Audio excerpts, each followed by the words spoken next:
वंदना मिश्रा जी, छत्तीसगढ़ से। श्री श्री हरिवंश महाराज जी। महाराज जी, आपके श्री मुख से यही जाना है कि माया पर विजय विवेक के द्वारा प्राप्त किया जाता है। गुरुदेव, प्रेमी भक्त और विवेकी भक्त में क्या अंतर है?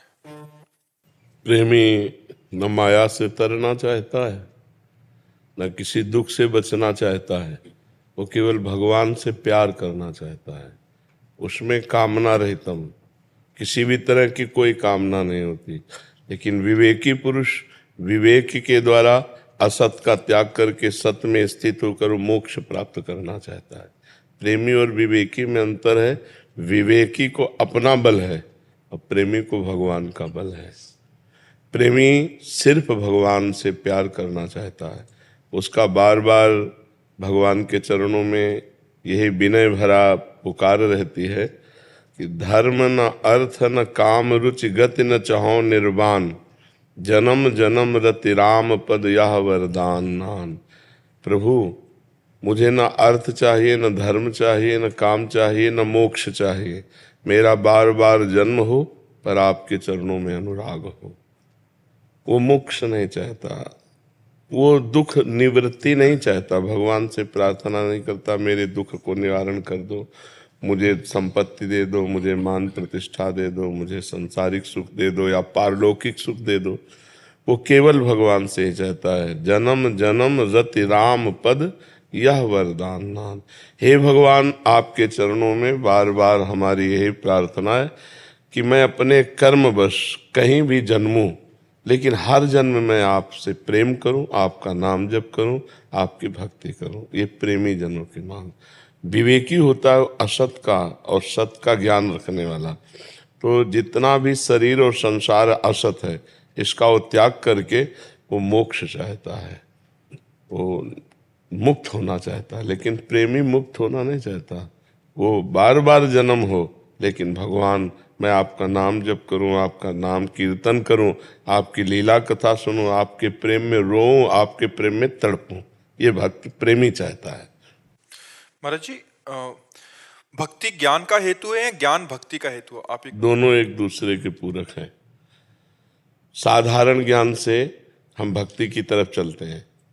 साधारण ज्ञान ये श्रद्धा से प्रकट होता है। श्रद्धा से जब हम प्रथम भगति संतन कर संगा, जब हम पहले सत्संग सुनते हैं तो हमको ज्ञान होता है कि यार ये नहीं करना चाहिए, मेरे से तो बहुत गलतियां हो गई, बहुत पाप हो गए, और ये करना चाहिए, वो तो मैंने किया नहीं, ना भजन किया, ना साधना किया। तो ये ज्ञान प्राप्त हुआ ना। अब वो साधारण भक्ति में प्रवेश पाया।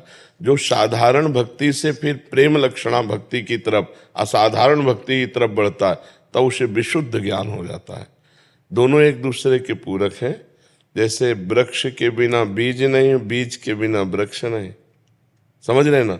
ऐसे ज्ञान के बिना भक्ति नहीं, भक्ति के बिना ज्ञान नहीं।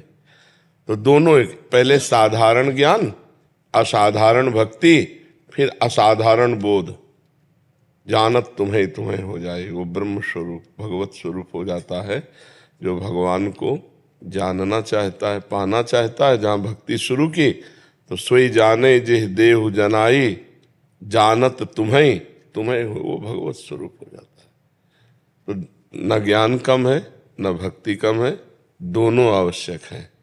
जैसे ज्ञान के द्वारा हम आपको जाना, आप कौन है, आपकी महिमा क्या है, आपका स्वभाव कैसा है, ये जानना ज्ञान हुआ ना। अब हम आपसे प्यार करते हैं, ये भक्ति हुई।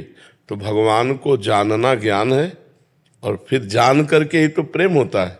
हमारे भगवान इतने महिमाशाली हैं, हमारे भगवान इतने करुणामय हैं, हमारे भगवान हम पर बहुत दया करते हैं, कृपा करते हैं, हमारे भगवान हर जगह हमारी रक्षा करेंगे। ये साधारण ज्ञान है।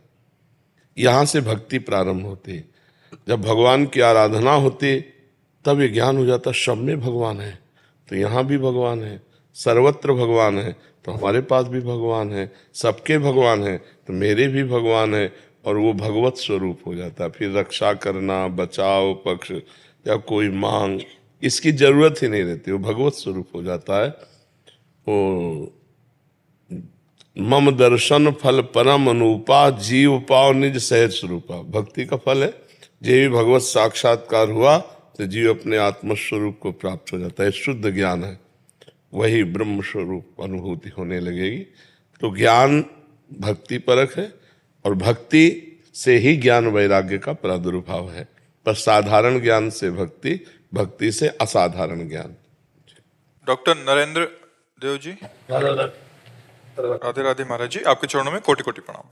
महाराज जी, भक्तिमती मीरा जी का एक पद है, गली तो चारों बंद हुई हैं, मैं हरि से मिलूं कैसे जाऊं, ऊंची नीची राह रपटीली पाँव नहीं ठहराऊं। और अंत में कहते हैं कि जुगन जुगन से बिछड़ी मीरा सतगुरु दई मिलाई। महाराज जी, इसमें मीरा जी का किन गलियों या घाटियों की बात कर रही हैं जिनमें मीरा जैसे भक्त भी फंसकर अपने प्रियतम से न मिलने की वेदना से करा रही हैं? क्या पद है? कह रहे हैं कि गली तो चारों बंद हुई हैं, मैं हरि से मिलूं कैसे जाएं, ऊंची नीची राह रपटीली पाँव नहीं ठहराएं, जुगन जुगन से बिछड़ी मीरा सतगुरु दई मिलाए।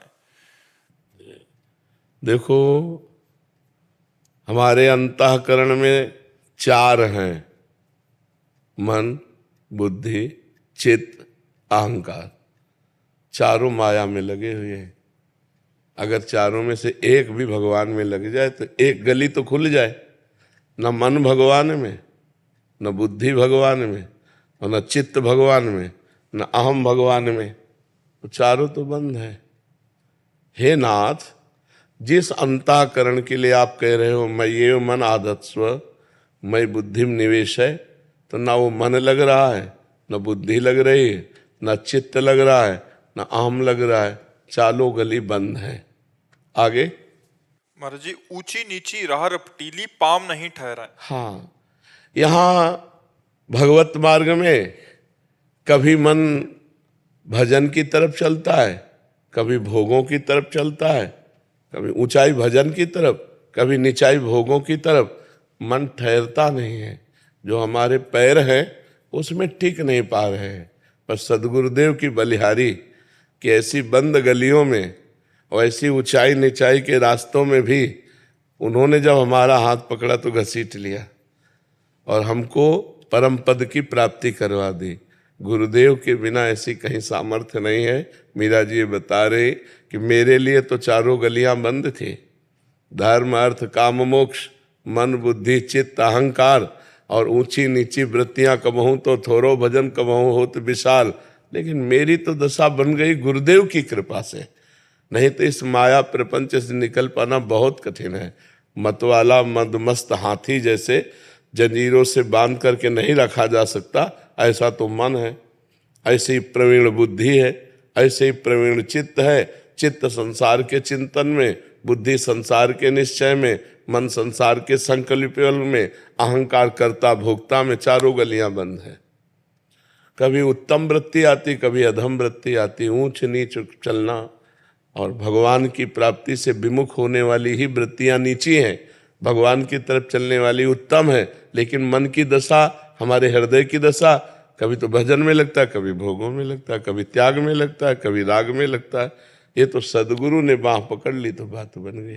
क्यों भाई, समझ में आ गया ना? महाराज जी, इनका एक भाव ये भी था कि मीरा जी तो परम भक्ता थी, वो क्या हम जैसों के लिए? हाँ, ये जो बड़े भक्त हैं वो हम जैसों की मन की दशा के लिए वर्णन करते हैं। वो तो श्री कृष्ण के अनुराग में डूबी हुई, उनके लिए कोई ये बात नहीं है। वो तो स्पष्ट अपनी स्थिति का वर्णन करते हैं। जाके सिर मोर मुकुट में रोपति सोई, मेरे तो गिरधर गोपाल दूसरों न। उन तो स्थिति का वर्णन कर रहे हैं। अब तो बेली फैल गए जाने सब कोई, संतन ढिग बैठ बैठ लोक लाज खोई। बहुत ऊंची स्थिति मीरा जी की। वो तो हम लोगों के लिए, जैसे बड़े बड़े संतों ने दैन्य भाव प्रकट किए तो हमारे लिए प्रकट किए। वो तो स्थिति प्रज्ञ है, वो तो भगवान की स्थिति में है।